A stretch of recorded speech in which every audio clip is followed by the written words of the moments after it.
नमस्कार, आपका एक बार फिर से स्वागत है हमारे खास शो योर मनी में। मैं हूं स्वाति। कहते हैं कि पैसा हाथ का मैल है। जी हाँ, बात तो सच है, लेकिन आप काफी हद तक इस सच को झुठला भी सकते हैं अगर आपकी इन्वेस्टमेंट प्लानिंग एकदम सटीक हो। फिर आप जमकर खर्च भी कर सकेंगे और बचत भी होगी एकदम परफेक्ट। और ऐसा करने में हम मदद करते हैं आपकी अपने खास शो योर मनी के जरिए, क्योंकि आपके पैसे की वैल्यू और सुरक्षा की फिक्र हमें भी है।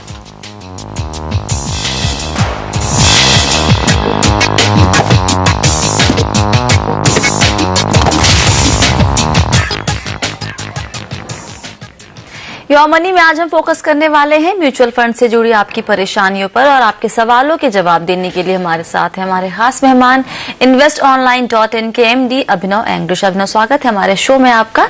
शुरू करते हैं दर्शकों के सवाल जवाब का सिलसिला। लुधियाना से ऋचा बत्रा हमारे साथ है। ऋचा, पूछिए, क्या है आपका सवाल? हाँ जी सर, मेरी 2000 सिप है बिरला फ्रंटलाइन इक्विटी फंड में। 2000 मेरी HDFC टॉप 200 में है जी। एंड मेरा टारगेट है 5 इयर्स में अराउंड 5 लाख का। तो क्या मुझे और इन्वेस्ट करना चाहिए? एंड सपोज अगर मैं 5 लाख विड्रॉ नहीं करना चाहती हूँ एंड और इन्वेस्ट भी नहीं कर सकती, तो क्या मैं उसमें बने रह सकती हूँ? ऋचा, आपकी हाँ जी, बोलिए ऋचा। हाँ जी, मैं कितने टाइम तक फंड में बनी रहूं? मतलब मुझे अगर पैसा नहीं भी चाहिए और मैं इन्वेस्ट भी नहीं करती, तो मुझे कितना रिटर्न एक्सपेक्ट करके पैसा विड्रॉ कर लेना चाहिए? ऑलराइट, पहला सवाल अब ये ऋचा कि आपकी उम्र कितनी है। दूसरा सवाल ये कि आपने इन दोनों फंड में निवेश कब शुरू किया है।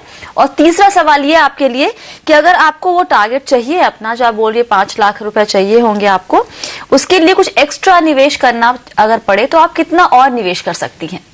या मैम, मेरी एज 23 इयर्स है एंड मेरा 2 to 3,000 में और इसमें लगा सकती हूँ। बट मेरा सिर्फ मार्केट में ही प्योरली इन्वेस्टमेंट है, मैंने कहीं और इन्वेस्ट नहीं किया है। एंड दिसंबर से मैंने ये इन्वेस्टमेंट स्टार्ट की है, पिछले साल दिसंबर से। ओके, अभी ना 23 साल की उम्र है अभी, और अच्छा है, बहुत कम उम्र में ही निवेश करना शुरू कर दिया। 5 लाख का टारगेट लेके चल रही हैं, 2 फंड में पैसे लगाए हैं।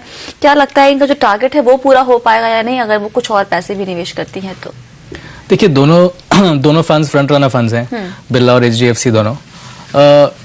इनकी एज अगर आप देखें काफ़ी यंग है, थोड़ा सा रिस्क एपेटाइट भी ले सकते हैं। इक्विटी में इन्वेस्टेड है तो एक मिड कैप फंड भी डाल सकते हैं वो, या वो सुंदरम का सिलेक्ट मिड कैप ले लें, या बिरला सन लाइफ मिड कैप फंड भी ले सकते हैं। इनमें अपना जो एडिशनल 2 or 3,000 जो ऐड करना चाहती है वो इनमें ऐड करें। फंड्स काफी लॉन्ग गुड परफॉर्मिंग फंड्स हैं। अगर आप बिरला या सुंदरम दोनों देखें, दोनों ने 150% से ज्यादा का रिटर्न दिया है पिछले 1 साल में, और 5 साल में भी करीबन 25% से ज्यादा का रिटर्न है।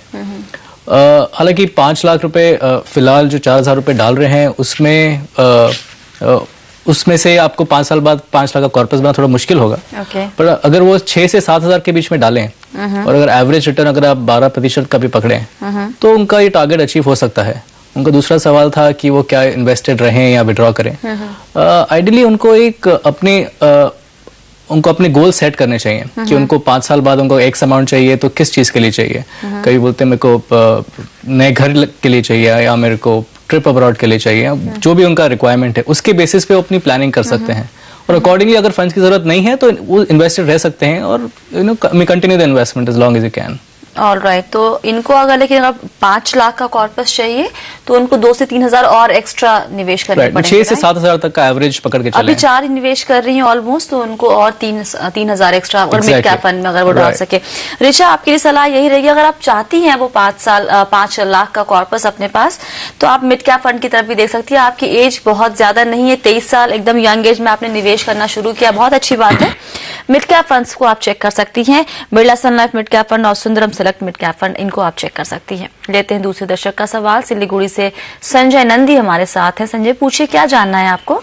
अच्छा, मुझे जानना है कि बेसिक डिफरेंस में dividend investment and growth option में क्या डिफरेंस है? अच्छा, 1 नंबर। 2 नंबर, ये दोनों फंड में अल्टीमेट रिजल्ट माने लॉन्ग टाइम में जाके कौन सा अच्छा रिजल्ट कर सकती है? ओके।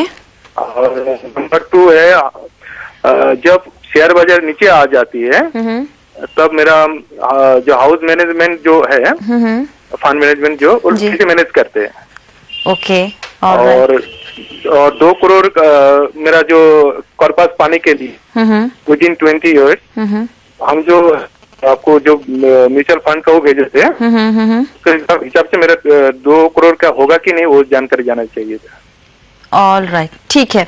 आपने फंड के नाम नहीं बताया संजय जी, आपने अभी तक किस किस फंड में निवेश किया है? हाँ, उसमें है आपका ICICI का डिस्कवरी, प्रिंसिपल का बेनिफिट में है, HDFC का इक्विटी में है, HDFC top 200, SBI Magnum Contra fund, DSP BlackRock top 100, अच्छा, प्रिंसिपल ब्लू चिप और IDFC प्रीमियर इक्विटी। और कुल कितना निवेश कर रहे हैं आप इन फंड्स में? इसमें 3 फंड है जिसमें हम 3000 करके कर रहे हैं, और बाकी फंड में 2000 करके कर रहे हैं। Okay, all right. ओके, 2-3 सवाल पूछे अभिनव संजय ने हमसे। एक, डिविडेंड री इन्वेस्ट और ग्रोथ ऑप्शन दोनों में से बेहतर क्या होता है? प्लस ये 2 करोड़ का कॉर्पस चाहते हैं करीब 20 साल के बाद, और कुछ फंड्स के नाम बताए, और उन्होंने जितने पैसे निवेश किए हैं 22,000 थ्रू SIP NNF MF, तो क्या ये कॉर्पस इनका पूरा हो जाएगा, वो मिल जाएगा टारगेट? देखिए 22,000 के हिसाब से जो इन्होंने इन्वेस्ट किया है तो 20 साल में कंफर्टेबली ये अचीव कर सकते हैं टारगेट। अगर जो हम एवरेज पकड़ते हैं 12 से 15% का एनुअलाइज रिटर्न, उसके हिसाब से तो डेफिनेटली अचीव हो जाएगा।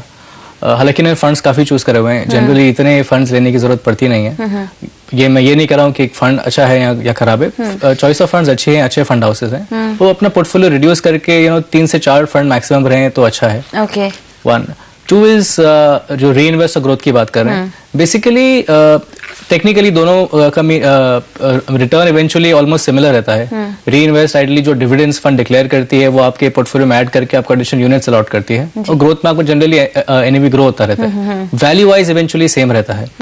पहले जब डिविडेंड्स पे लाइक डिस्ट्रीब्यूशन टैक्स होता था तब काफी फर्क पड़ता था, बिकॉज 14% उसमें डिडक्ट होके उनको क्रेडिट होता था। अब वो डिस्ट्रीब्यूशन टैक्स है नहीं, कल अगर जाके आता है तो प्रॉब्ली फर्क आ सकता है, but besides that valuation wise इतना फर्क नहीं पड़ेगा उनको। आप क्या रिकमेंड करेंगे, कोई अगर किसी म्यूचुअल फंड में निवेश कर रहा है किसी स्कीम में और उसमें दोनों ऑप्शन हो, तो किस ऑप्शन की तरफ जो शुरुआत में निवेश कर रहा है पहली बार? आइडियली लॉन्ग टर्म पोर्टफोलियो है तो growth is the right option, और वैसे भी ये SIP इन्वेस्टमेंट्स ही कर रहे हैं, तो averaging is the ideal concept जो आप SIP के लिए यूज कर रहे हैं। तो रुपी कॉस्ट एवरेजिंग के लिए आप ग्रोथ के लिए लॉन्ग टर्म इन्वेस्टमेंट है तो growth is the right option for him to choose actually.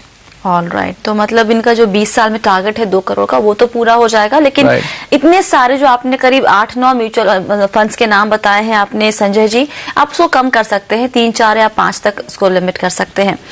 लेते हैं यहाँ पर एक छोटा सा ब्रेक, लेकिन अगर आप भी म्यूचुअल फंड, इंश्योरेंस, लोन या फिर क्रेडिट कार्ड से जुड़े सवाल हमसे पूछना